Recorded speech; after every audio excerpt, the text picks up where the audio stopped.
Okay, got a television, digital television, LCD of course, and monitor here to do some service on. This is from a dear friend of mine, who is a proficient troubleshooter, but a little trouble with the really tiny stuff. He has already looked up, as I will do, the symptom he's having with this. He's Googled it, and yep, it's not the first person to have this trouble. And so he brought it over. I forgot to ask what the symptom was. I had a pretty good idea, it just wouldn't turn on. So I plugged it in and tried, and it came on. So I called him and asked him what's the symptom. He says, well, you got to hit the power button a couple of times, and then there's a pop, and it'll come on. So, as much as I'd like to duplicate that symptom, I'm not going to do that, for reasons I'll get into in a sec. When I was thinking back, I did have to push this button, this power button, I think 2 or 3 times before it lit up. I didn't have any antenna or anything, and all I got was snow. I did plug an antenna in. I have an antenna. We don't have cable here. We don't buy cable at all here, or satellite. And he's got this thing programmed for that. So I get a bunch of nothing from my antenna. I tried through these front panel controls to flip it to receive regular digital TV. Nothing doing. I think it's because you need the remote. We'll find out. Usually, if the thing's lighting up, and if it gets snow, the power supply's working. And that's where the troubles are with these things. It is common to these digital sets that they put, how shall I delicately put this? Shit capacitors in it. That's as delicate as I'm going to go. So, sure enough, he found a kit you could get, got online, found a kit. Let's see what's in here. 1, 2, 3, 4, 5, 6, 7, 8, 9, 10. Is that right? 2, 3, 4, 5, 6, 7, 8, 9. Yeah. There are 10 electrolytics in here. And with luck, these will be all she needs. This outfit, it even mentions the model number, manufacturer, a checklist, and we will check that. 1, 2, 3, 4, 5, 6, 7. Now this only says 7. This list only shows 7. There are 10 in here. That's curious. Well, we'll find out. Chances are what I need is in here. They also, nice of them, they include an alcohol swab to clean up the rosin after you're done, some solder wick to wick off the solder, get into that more later, and some solder. And it looks like just about enough to get the job done. I got all this stuff covered, but it's nice that just in case you don't, they give it to you. So that pop that he mentioned, that's I'm not going to plug it in and turn it on with that under that condition. That probably is, almost certainly is, to do with a crappy capacitor, or 2 or 5 in there. And if they start making popping noises, it's not. You don't plug that in if you know about that, because that could cause a cascade failure where then you're replacing active components, and you don't want to do that. The moment you start having troubles with these, really the best thing to do is get it fixed. Otherwise you'll end up spending a whole pile of money more. Change your oil once in a while. So, to begin with, getting this beast open. I'm starting a timer here. I tend to just for my own edification usually. Fasteners. These things can be a little bit tricky to get the cover apart, and probably rightly so, because you don't want any Joe fuse changer to get in there and start poking around. Let's see. I'll tell you what. I'm sorry. Double check to see. Yeah, I'll be able to see. Of course, it's not. Of course, I just kicked the camera stand. I see. I should probably be using a number 2. So, yeah, number 2 Phillips. Trouble with the number 2s is sometimes the shafts are big enough they won't fit in holes. These probably, yeah, this is for the wall mount bracket. I don't know why there's only 2 here, but they gotta come out. Keep these so that you can check lengths. Sometimes they vary, and you gotta get them in the right spots. So,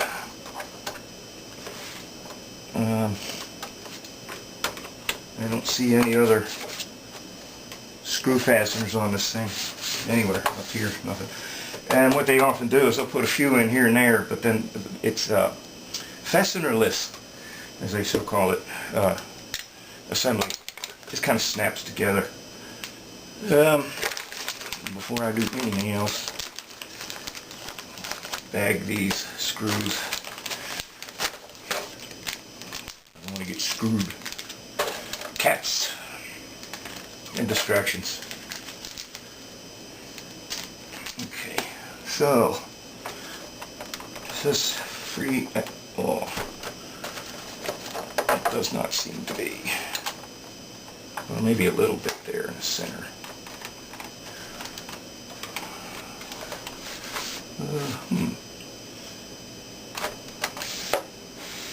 Ooh. I think that's got it. It's the antenna connection. And a weird sort of coax to yeah, what the hell? N, I think. Well, okay, that gets bagged with the screws. So that should clear this. Now, all the guts are going to come out with the screen, of course, so the back comes off. And sometimes, not always, it's not very difficult to get. So I'm going to flip this around. Over. And see what I'm doing here. Just a light push down on this case. I can see it's just enough of a gap. Get a little bit of screwdriver in there. And peek in there. See if you can find latches. And you do this without buttering up the finish, so it's always fun. See what? Open this up a little bit more toward.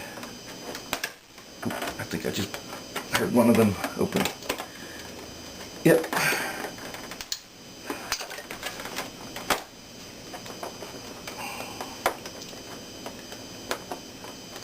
There it is. Now I'm just pushing down on the back cabinet while pulling up on this. Okay. Turn them over. And just kind of work. Weave around. And voila. Cover off. And there's the, well, it's kind of thin. The support for the wall mount brackets. bracket. Let's set that aside. Okay, and as usual, pretty clean in here as expected. Let's see. Don't want to take the wrong capacitors out. You don't need to take this whole bit away from the front bezel. That stays. The only thing we're interested right now is getting this shield cover off. And it looks like that can be accomplished without disconnecting these two.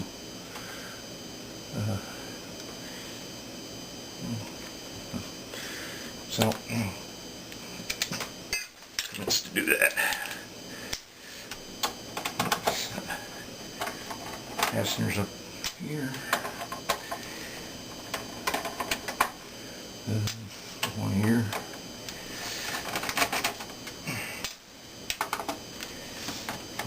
Here. Let's see.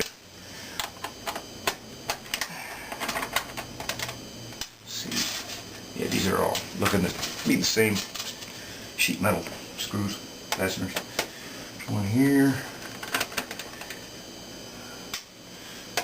One here. And oh, there's two for this connector bezel. Are they the same? Yeah, same thing. And so those gotta come out. And see, is this free?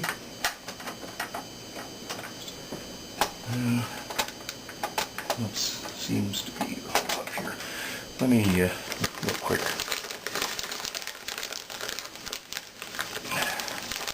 Bag this stuff.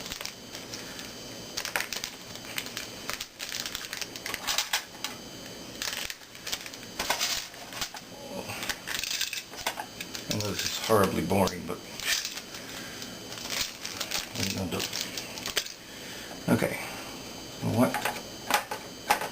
I'm gonna pull over. Oh, there we go. Bingo. Oh, okay, these sometimes these are a little sticky and they stick to the tops of whatever they're supposed to stick to. Let's just keep things mechanically stable and avoid vibrations from the speakers, which are these two boxes down here. Flip it around and have a look at what is here. Okay. And here are all the capacitors and questions. Oh, right out of the gate, I see two that are puffy. And so they're going to get marked. This one and this one. These electrolytics have vent mechanisms on the tops of them. And it's just a little drawn aluminum can. And in the top of it, they score it. Not enough to cut through, but to weaken it. So if pressure builds up in these, they don't blow the seal out of the bottom and put capacitor guts all over everything. And, you know, they just puff this swells, and it causes those where those cuts are to split open. And if you ever put a soda can in the freezer and forgot about it, usually it pops out the pull tab. It's because it's a weak spot. Well, that's an intentional weak place on these guys for that. So, interesting. As I said, this shows 7 components. It's got 10 in it. And these two here, these two puffy ones, appear to be the same, to each other. There's a couple here. Big fat one there. That's the line-in filter. Look at that. One looks okay. looks like this one's the same manufacturer as these two.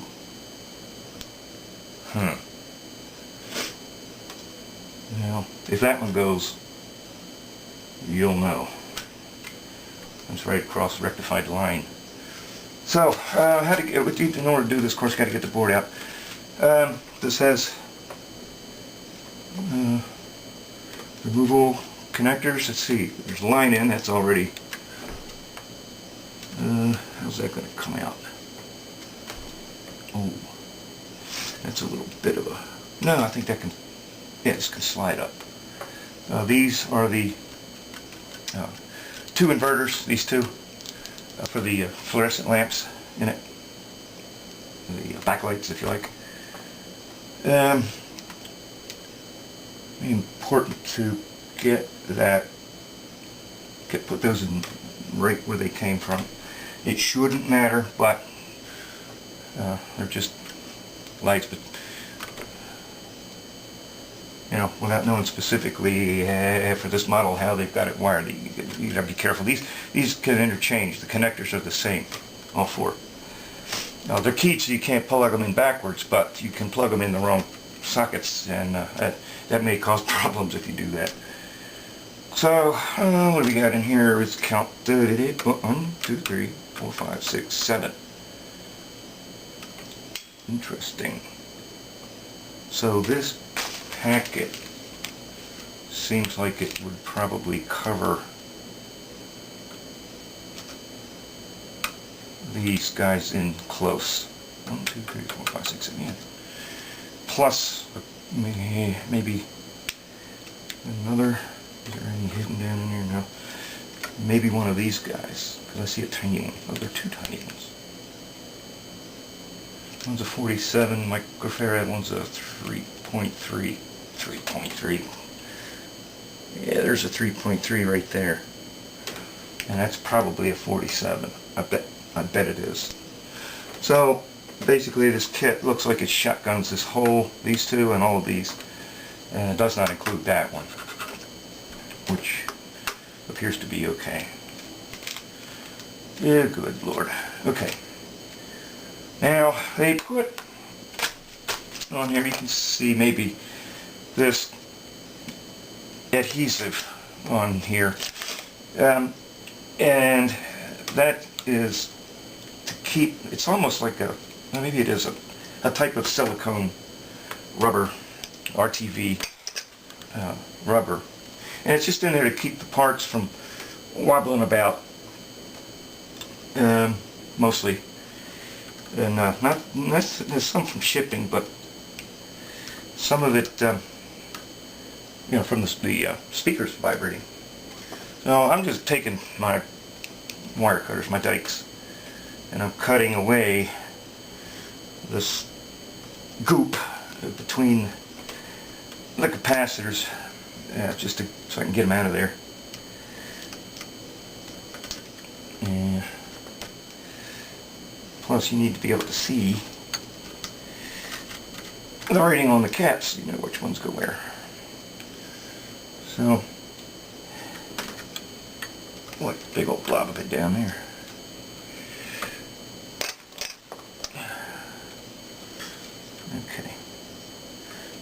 Okay, I'm gonna go ahead and I need a tool to get down in there. Or do I? Let's see. Can I really get that out? I think I have a tool that I need for once.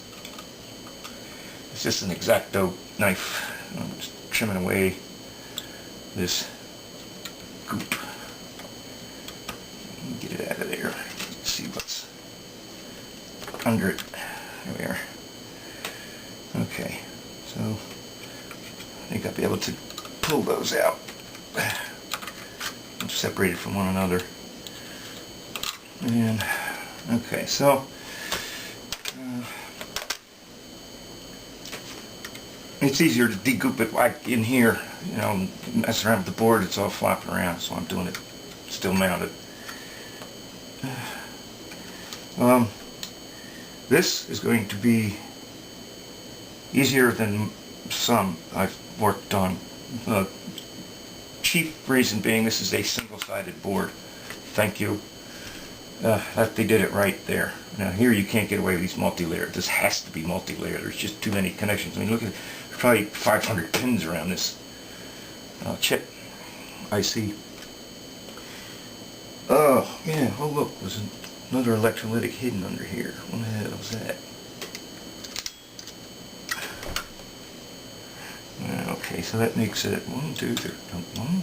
That's a choke. 1, 2, 3, 4, 5, 6. Oh, wait a minute. Maybe I was counting. 1, 2, 3, 4, 5, 6, 7, 8, 9, 10.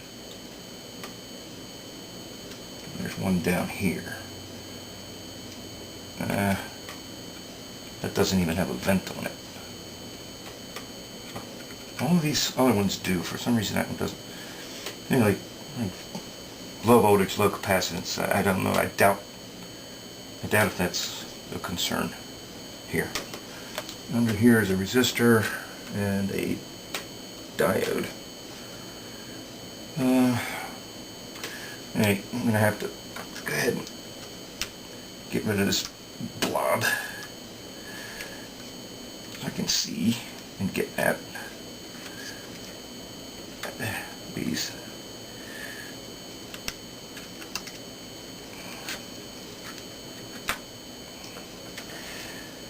Oh, isn't this fun?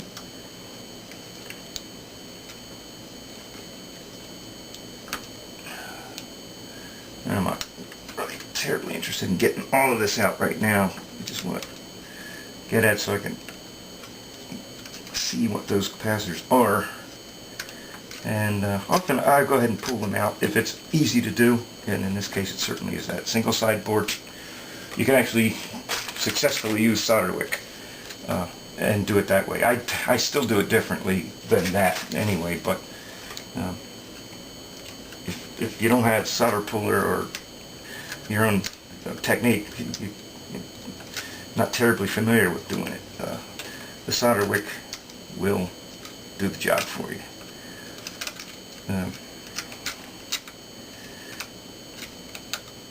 Okay, that should be good enough for now.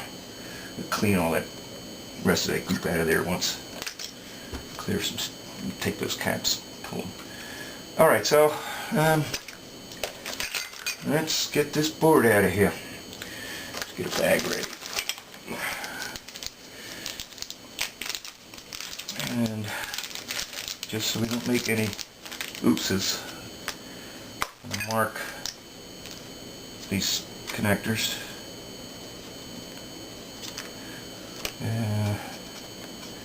So we'll get those mixed up. You gotta watch these capacitors too, because you pull one out, you don't know which way it went back in. Oopsie!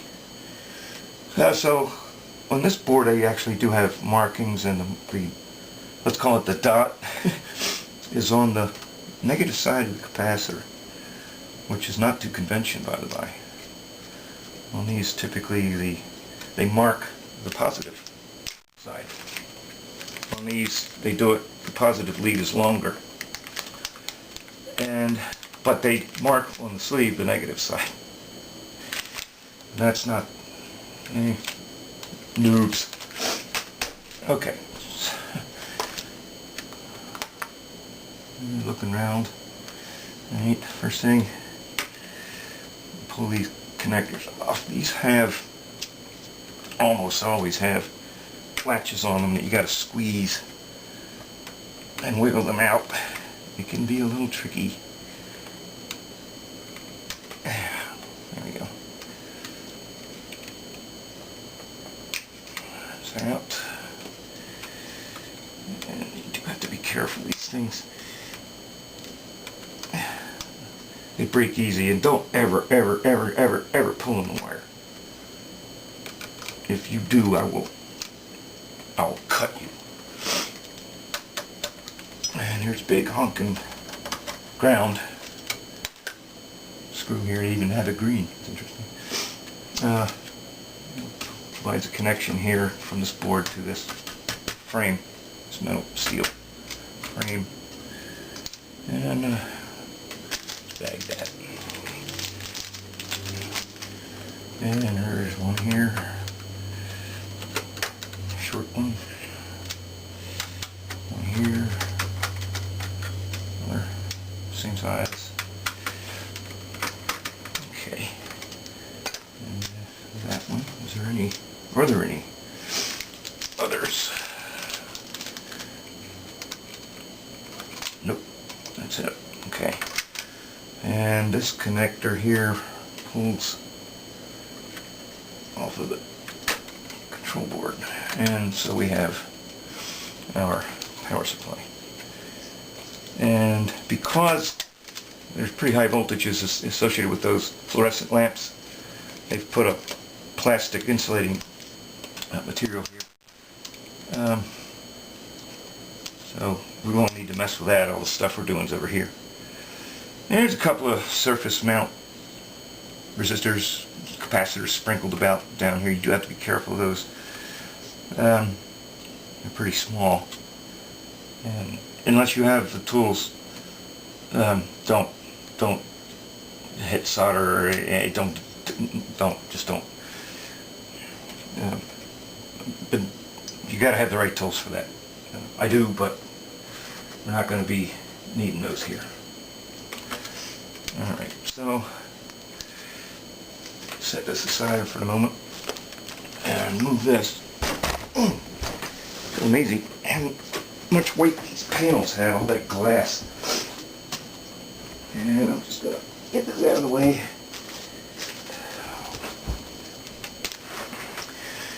Toss these all together. Here's our board. And let's kind of do, I'll tell you what, I'm going to suspend this right now. I'm going to do an inventory. I'm going to see if what we have here matches what's in here. Make a note of it so you won't sit through that. So I'll do that, and then I'll probably zoom in a little bit closer so you can see a little bit how I do this. And take it from there. See you in a bit. Okay. At last, except for me doing inventory, took 22 minutes, so I'll start another time.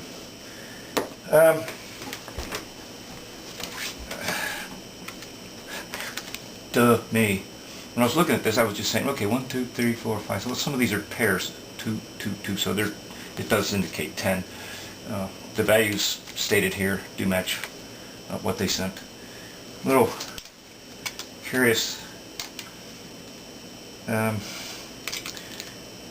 one capacitor that there are 2 of the same value, and there's only 1 in this package. That's this one and this one. These 2. And they gave us 1. And the question becomes, well, which one do they want us to replace? It would have been nice if they put an extra one in there for that. I'm going to send them a note. They asked for that. This nice note they send with it. So I'll send them a note. But looking at this, where this is in relation to where this is all inverter for the lamps. And this is on the inverter side of the circuit. It is indeed part of the power supply, but I think it's just a filter between the inverter and the power supply proper. Well, these are power supplies, but I think you get my meaning. This switching power supply supplies these 2 switching power supplies. 3 independent switching power supplies in this thing. So I'm going to go ahead and move these out of the way. Show you how I do it on a single-sided board. I find it easier this way. Now, these days they're using different solder than we're used to. Those graybeards. It does not contain lead. It's a different alloy, and it's all fine and dandy, but it's a little bit more brittle. It melts at a higher temperature, And so, working with this, it's called ROHS, R-O-H-S, Reduction of Hazardous Substances. And if you want to sell anything like this over in Europe or other countries, it has to be that. They don't want lead in their landfills, I suppose. So anyway, geez, it's just kind of stuck on there, isn't it? Be careful of that. Sticky tape. Once you get it assembled, that'll stick.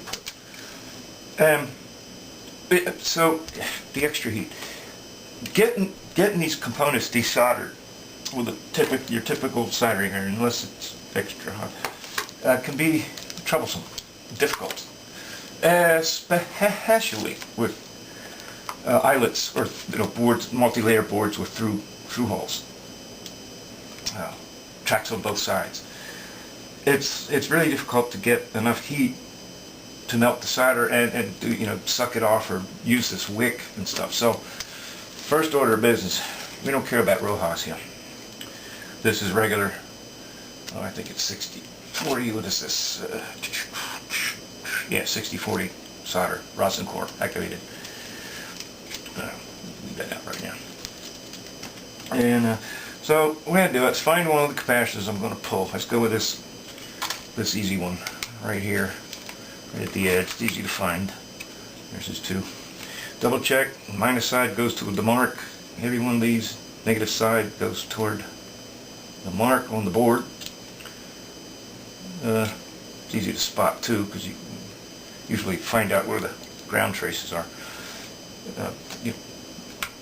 Negative supply bus, or common. So add solder to both capacitor legs on the board.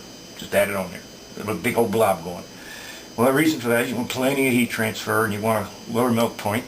Does less damage to the board. You're not likely to rip up traces on these, but it can happen. So what I'll do is I'll heat up one side, tip the cap over, heat up the other side, tip it over like that. It's out. And easy peasy. Now what? Well, you could use this wick and just get that blob off of there, or those blobs off of there, and a new cap in soldered up. Or you could use one of these solder suckers, solder puller. These things solder pull, and just vacuum it off both sides like that. And let's see which one. What's this? A 330 at 25. We save all those two. 330 at 25. Yeah, that's the one. And the long lead goes. Sorry if I'm getting out of camera here. Oh, didn't get. Let's swipe this off a little bit more. And negative side goes to the mark. There's what the mark looks like on this particular board. Well, dang it if I didn't get all that. If it happens, just it's a pretty heavy copper trace here, so I didn't wait long enough for it to heat. Let's see, we got a hole now. We have a hole. Okay. Positive goes there, negative goes there. And you have to make sure, you got to be careful. A couple of things. One, these caps, there's very little room between the top of this board and the shield that goes over top of it. So don't leave these caps like that. They have to go all the way down to the board. Like that. Also, double check before you pull one of these and put another one in how tall it is. These replacements, let me go here and here, and they're just a tiny little bit taller, but just a tiny bit, and there is some clearance above this with that shield to allow these vents to function, or there better be. But anyway, a new cap in. There's no reason to clinch the leads all the way over. I don't recommend doing that unless you're sending it up into space anyway. It's a TV set, for crying out loud. And just solder it in. Clip off the leads, and do be careful of that too. Don't forget to clip off the leads. Havoc reigns if you don't. And don't let them be too long, because there is a limited amount of clearance between the bottom of this board and its mountings, or mounting. Okay, so that's one done. You know what?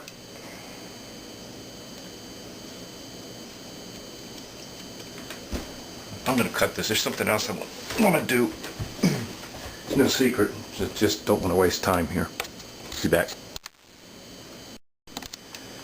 Okay, back. Just needed to go find my Sharpie. Talk about a moment. Don't they just something? What? I thought I heard a bing. Now this camera, see if it warns you if you start running out of, getting close to the end of memory in it. I thought that was what I was hearing. So where was it? Oh yeah, red Sharpie. Just to remind me, that one's been replaced. And you know, I'll not bore you with doing this. You saw what I did. This is actually a relatively easy one to get at things. There's spaces. Sometimes it can be a little tight, or tighter than this, and it's a little difficult to get in there, especially when they put glop all over everything. I'm not complaining about the glop. I'm just, you know, it serves a good purpose. But just as a heads up, don't expect every one of these you pull apart, if you do this stuff, to be a gravy train. Okay, so I'm going to go ahead and click this and replace all those. And if there's anything goes wrong, or doesn't look right, or if I screw up, I'll surely document that. Well, after the fact. You bet. Okay, didn't take terribly long. It's 20 minutes. I'm going to stop this. Okay, so 20 minutes to, oh come on, stop. And, oh jeez, hold on it. Sorry about that. One leg of my tripod's kind of underfoot here. Okay, all these ones you may be able to see marked in red are the ones I've just replaced. All of those are accounted for in the kit. These are the ones I removed. These two are the same as each other. These two are the same as each other. These are all by themselves. But they gave us two 680 microfarad 25 volt caps. They go nowhere on this board. So we used 8 of the 10 capacitors. There are others here. As I said, this one and these two are more associated with this inverter circuit, power supplies for the lamps, fluorescence. There is one stuck down under here. It's under the heat sink. A little bit difficult to get to, but that's associated with, so looking at this, that's associated with the feedback. It's an optocoupler here. This is an integrated circuit. It looks like a transistor, but it's more than that. That's an integrated circuit. It just drives the primary of this. And this optocoupler, opto-isolator if you want, it's a diode and the photodiode in one package. And that's how the power supply knows what voltage is coming out and can make adjustments to regulate it. That's what that's for. And that cap is just a smoothing cap for the little sip of energy taken to light that diode in there. There's another transistor here. Tiny little surface mount transistors here. But this is on the low voltage. See these lines here? they're indicating what's low and what's high voltage. So this capacitor is on the low voltage side, probably looking at the 5 volts that just about everything runs. It could be 3 volts, it doesn't matter. I doubt very seriously if there's a problem with that capacitor, where it is. It's on the low voltage side. These guys here especially, they see some pretty high ripple currents, and it's RF. And if they're not of a high quality, they're not going to hold up very long in this place. And everywhere else in the set, I think it's probably just fine. I can't imagine finding these. I'm not taking that main board off unless something doesn't work. I'll keep handy on these. Or keep these handy. Dyslexia, it's terrible. Verbal dyslexia. It's terrible. Hang on to these. Bag them. I'm going to bag all this. If it turns out this is all it needed, I'm going to contact the vendor that sold this kit and just let them know so that they can have happy thoughts. Alright, enough of this. I'm going to cut this off. I'm just going to go ahead and mount this board back in the chassis, plug the connectors back in, and fire it up. Won't bore you with that. Back in the flash. Okay, got the board back in. It took all of like 2 minutes. Spent more time fiddling around with the camera than I do actually working here doing this. Let's keep the timer. I don't care about that. Board's in. I'm not going to just go ahead and reassemble the whole thing without testing it. And this one's easy to do with the covers off. Also, once I'm satisfied that it's working, I'm going to goop, or they had goop, for the same reasons. Vibration, you don't want these parts vibrating, smacking into one another, making noise, and possibly loosening the solder connections. I've seen components that literally fell clean off the board from vibration from speakers. Doubtful this is going to do much of that. These speakers are not terribly bassy, but they did it for a reason, so I'm going to do it. I'm just going to use regular RTV silicone rubber. Use black stuff. And just everywhere I see goop on the board, I'm going to goop these down just the same way. So, moment of truth. Oh, where's my... Oh, here it is. Line cord. Better would be to line input there. Watch easy fingers.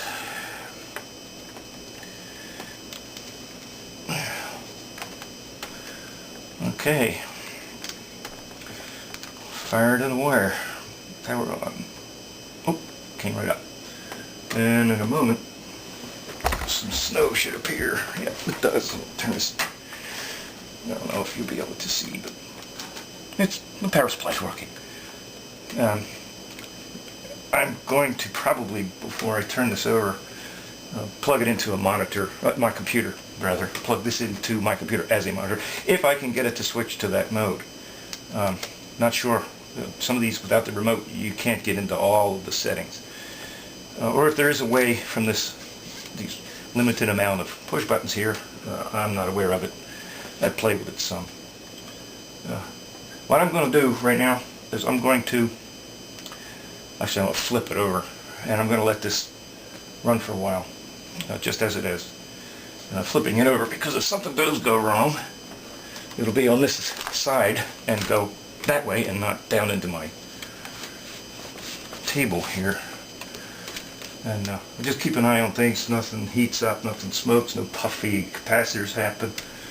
I doubt very seriously if we'll have any troubles with that.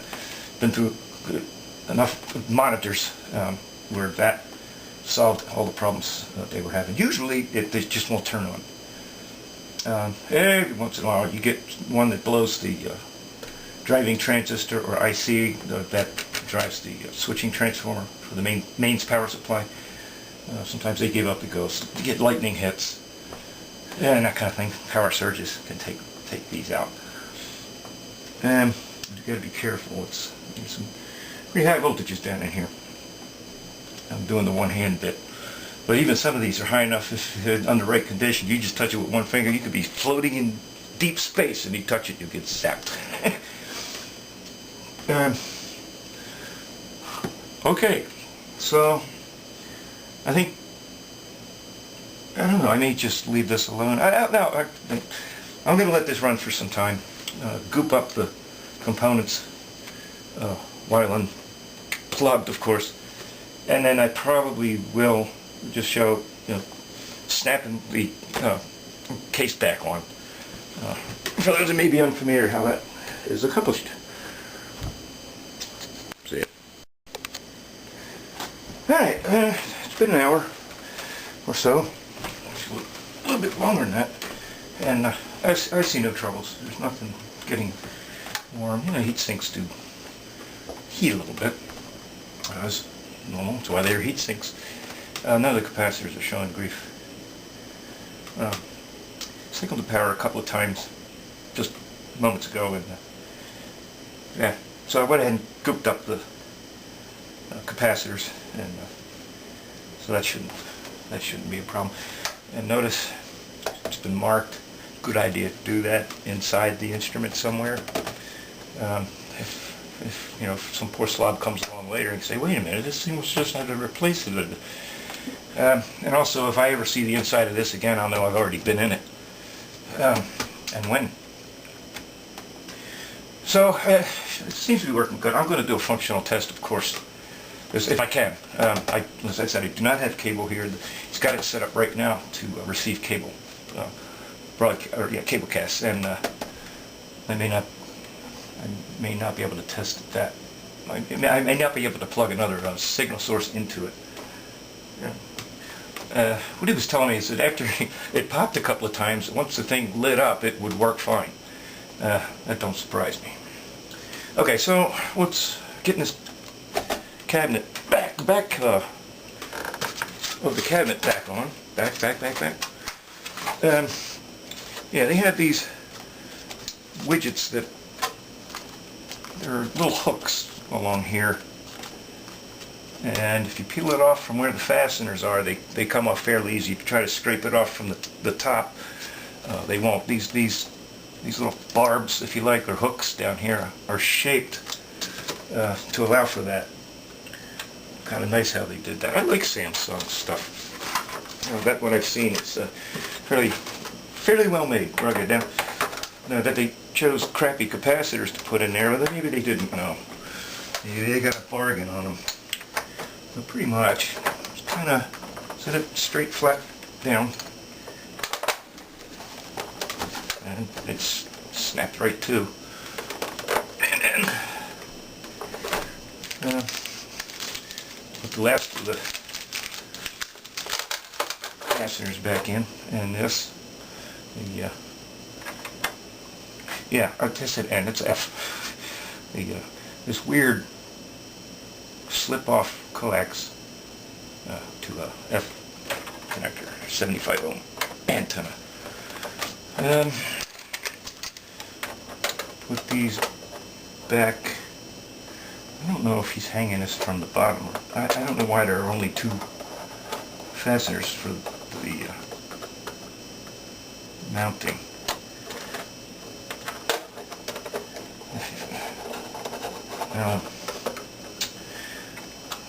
And they're self-tapping screws for the plastic, or in this case, these are screwing in sheet metal. Good.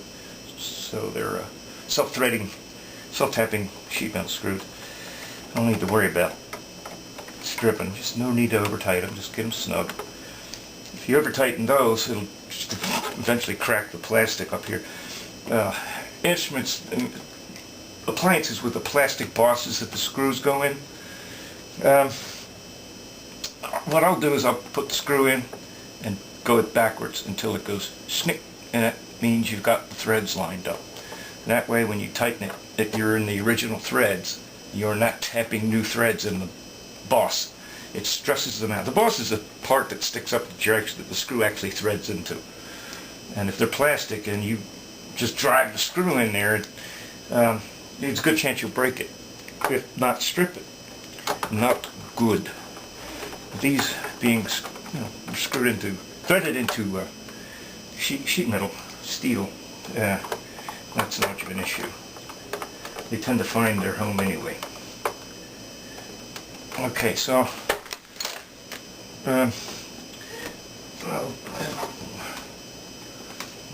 always check. Of course, I'm going to try to attempt to do a functional.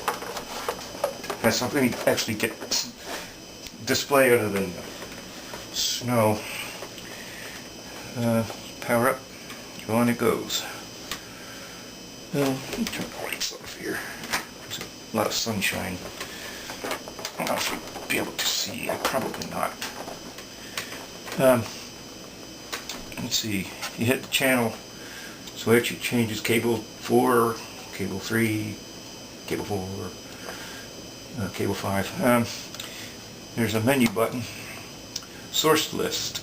TV. Okay. Channel. What do you... I guess. Nope. Plus. There we go. Alright. Where's enter? Oh, that's here. That's red. It says TV, and it is a selection, but it says red. It's in red. Not sure why that is red. But I played with this before. No matter what button you touch, it goes right back to cable reception. So, oh gosh, let's try that again. Menu. So the volume control is what selects in that mode. Let's menu again. Air cable. Auto program. Auto. Add, delete. Fine tune. Auto program? That sounds like a TV. Oh. You know what? I wonder. Let's see. Down. No, wrong button. Dang it.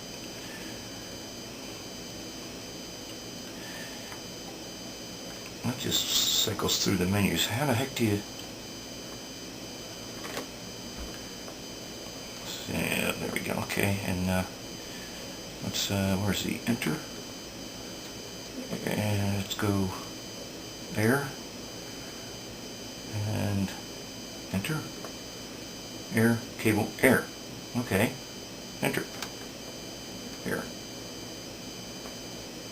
Oh, there's a return. Let's just hit menu and see where that takes us.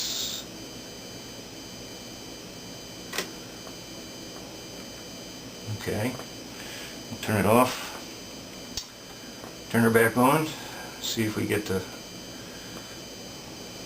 it says air. Oh, cool.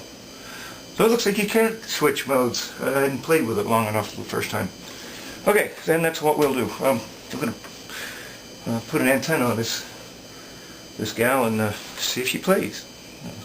Bet she will. Okay, I did fiddle around some, trying to get it to receive off the air. I think off the air is different than, they're calling it air. I don't see anything about antenna. Although, I'm sure that thing, I'm almost certain, this receiver can pick up off the air.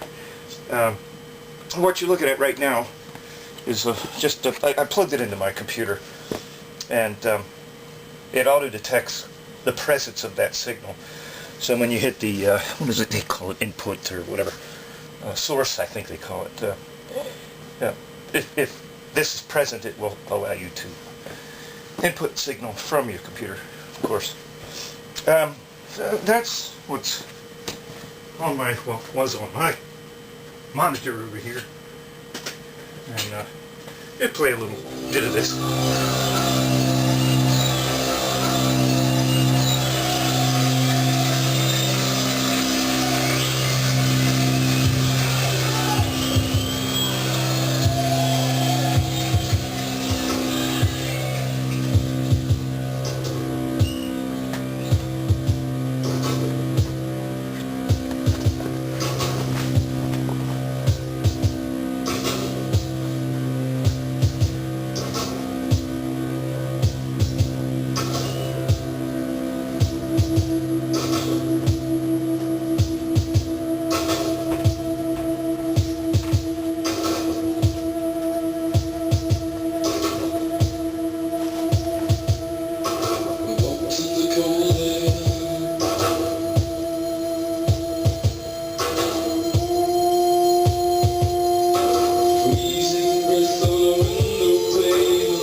so cruel.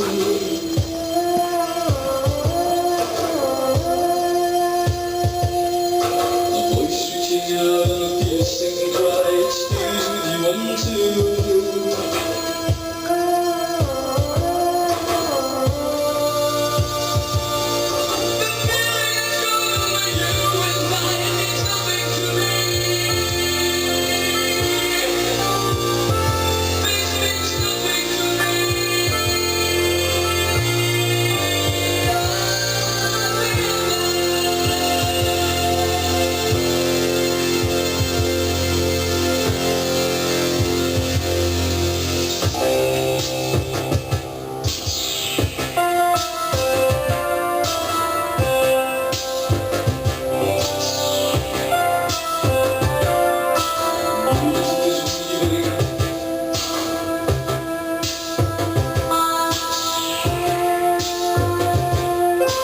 until staccato strings and rhythms calling.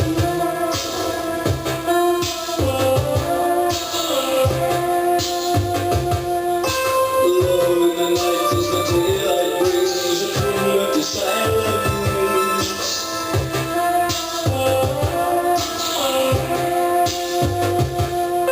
The world of your hand in the cold grey sky, it fades to the distance.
Okay, so let me stop that.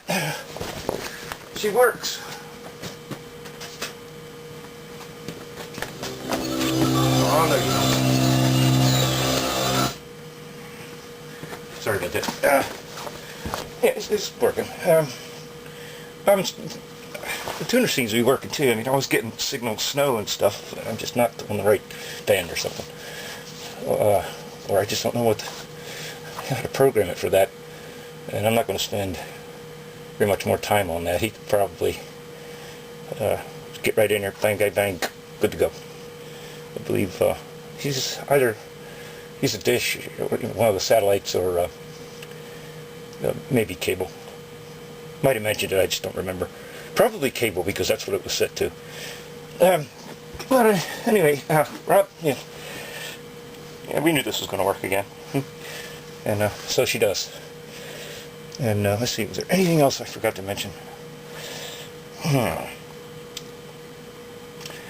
how would you know if you forgot?